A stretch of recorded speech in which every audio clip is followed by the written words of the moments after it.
This whole area is called the Temple Mount. This is the Temple Mount.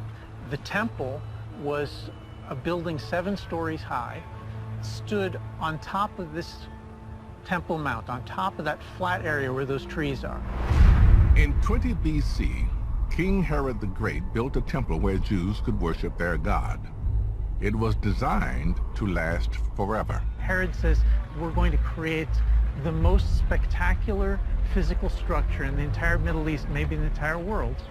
You can see these gigantic stones at the bottom. Those are called Herodian stones. The Jewish temple to the one God stood on top of that mount before there was Islam or Christianity. But in the year 70 AD, the Romans sacked Jerusalem and demolished the temple. In the centuries since, Jews have come to pray at its remains, the Western or Wailing Wall. It was almost 1,900 years before the site returned to direct Jewish control in 1967. We are about 70 years into the new Israel. Why hasn't the temple been rebuilt? 2 reasons. One is because the Jews aren't ready, and the other is because the Muslims aren't ready. The state of Israel militarily, politically controls this whole area. But the state of Israel gave the Temple Mount area on the top to the Muslims. While the top of the mount is off limits to Jewish religious rites, there are sacred spaces underground, which Yoram says will help me understand the Jewish vision for end times. This is it. We've come to the closest that a human being can come to the Holy of Holies, the most sacred spot in the world.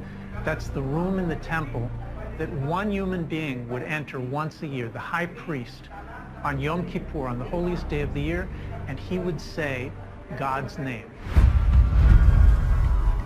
Orthodox Jews believe that without this temple, their religious rites are incomplete. So they await the day when their temple is rebuilt. Is there a Messiah? In Judaism? In Judaism? Jews invented the Messiah. But it's not the same Messiah that most people think about. Okay. Right? Because when Christians think of the Messiah, they think of someone who's divine.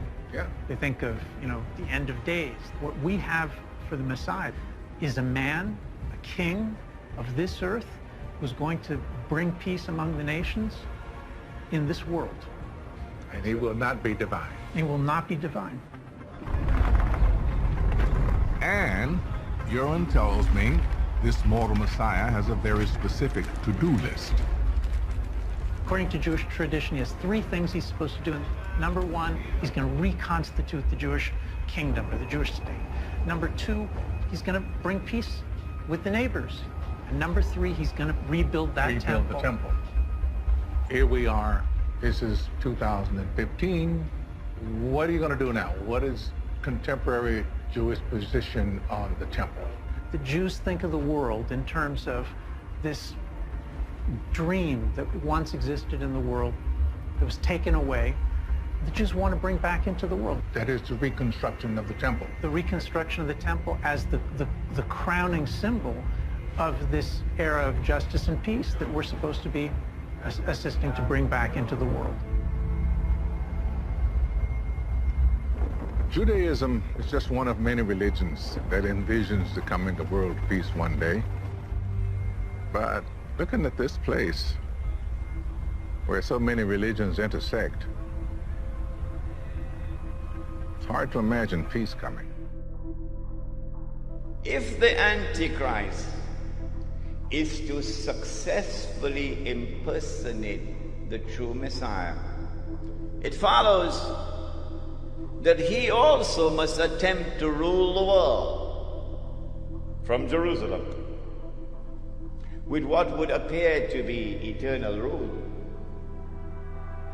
Only then can he declare, I am the Messiah.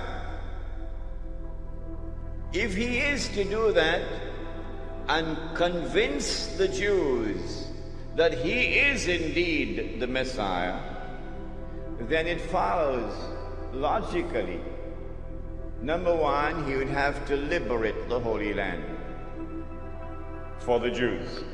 Number two, he would have to bring them back to the Holy Land to reclaim it as their own. Number three, he would have to restore a state of Israel in the Holy Land and get them to believe that this is the holy Israel of David and of Solomon, alayhi salam. Of course it would not be. It would be an impostor. Then they would be convinced. And finally, he would have to cause that state of Israel to become the ruling state in the world. Only then would he be able to rule the world from Jerusalem. Then he can get up and say, I am the Messiah. And they would believe that he is indeed the Messiah. And then he could rub his hands and he can say, mission accomplished.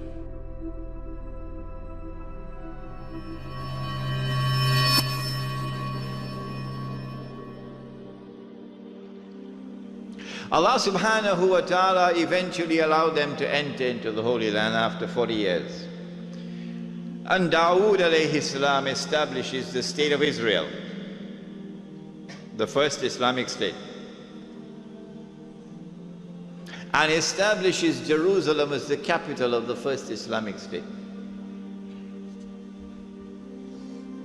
And he is succeeded by his son Sulaiman, Nabi Sulaiman alayhi salam. And he builds the masjid in the capital city of the Islamic State. And when you read the story in the Quran of Sulaiman alayhi salam and the Queen of Sheba, read between the lines and you'll see in that story the recognition of the state of Israel as the ruling state in the world. And the definition of a ruling state is that it can impose its will on any rival. And so this is the golden age of Banu Israel, the time of Nabi Dawood alayhi salam and Nabi Sulaiman alayhi salam. But after the death of Sulaiman alayhi salam, Allah subhanahu wa ta'ala had prohibited riba in the Torah.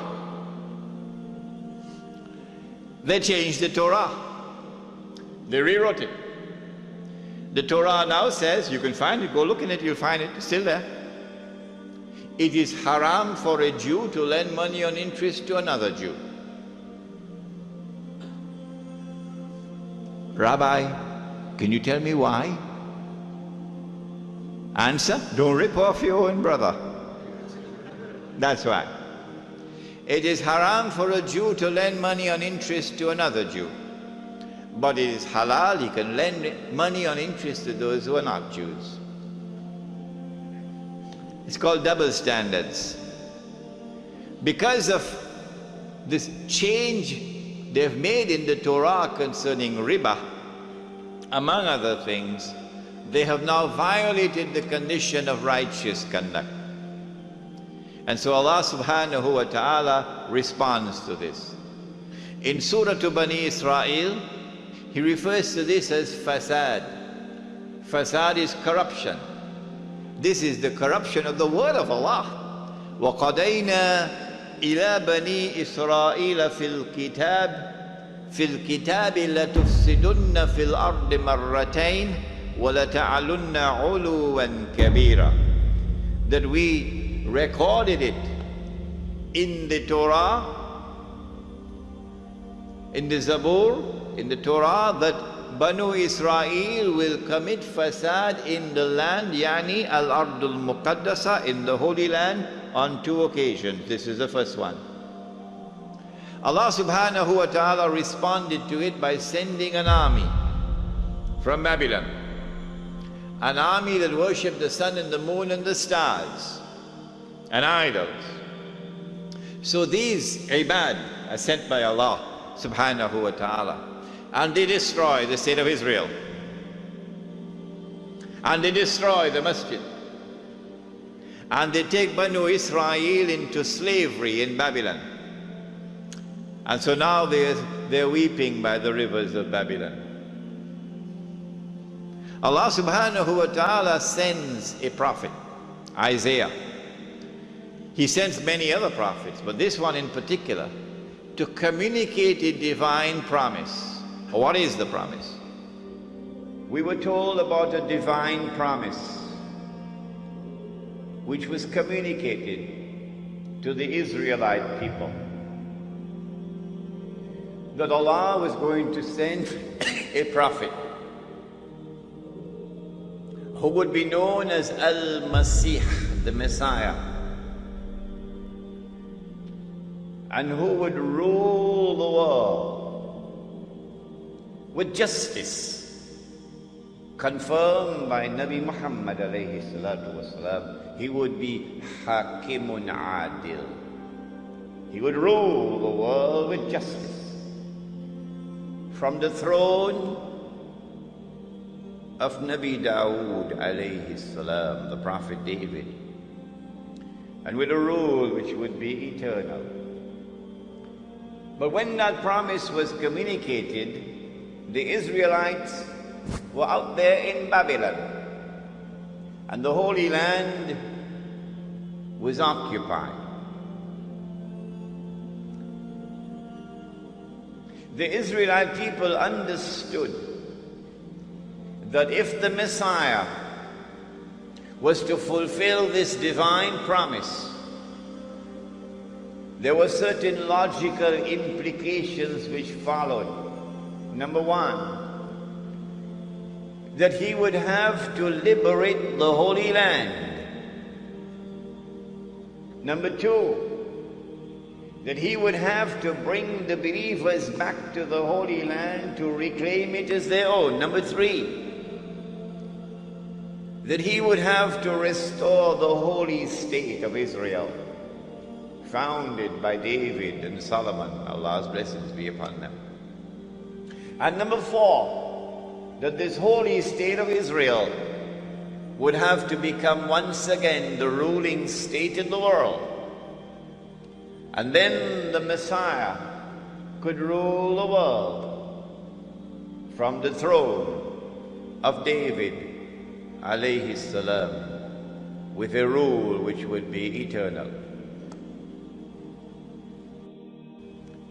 After almost 100 years in Babylon, suddenly things began to happen, and the Holy Land was liberated. The Persian Empire defeated Babylon, and the Israelite people were allowed to return to the Holy Land to reclaim it as their own and to restore the holy state of Israel. And the temple or the masjid built by Solomon alayhi salam was rebuilt. And so the Israelite people are now excited. The excitement has reached fever pitch. The Messiah must be around the corner. The golden age is coming back. We're going to rule the world one more time. And sure enough, the Messiah came.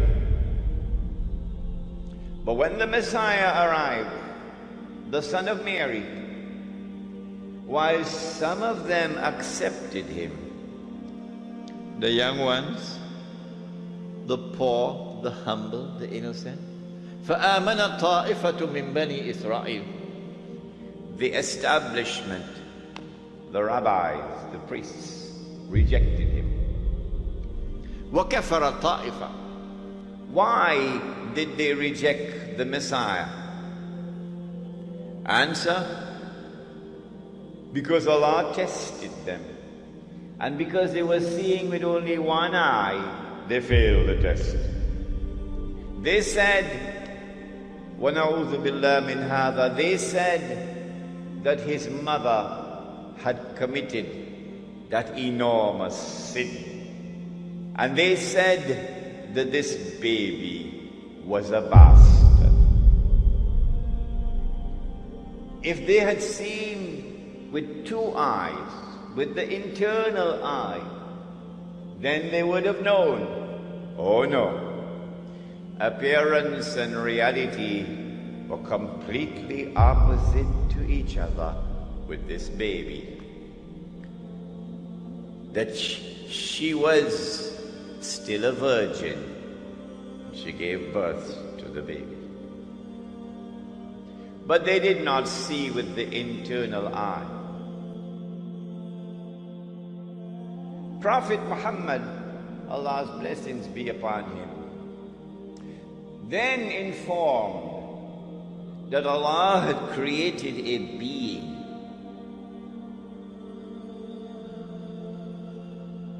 and Allah had committed to that being the mission of impersonating the Messiah, pretending that he is the Messiah. So he is the great pretender. And that he is known as DAJJAL, Al-Masih al-Dajjal, Dajjal, the false Messiah or the Antichrist. Dajjal means one who deceives. And so the Antichrist has a PhD in deception. In everything connected with the Antichrist, appearance and reality are opposite to each other.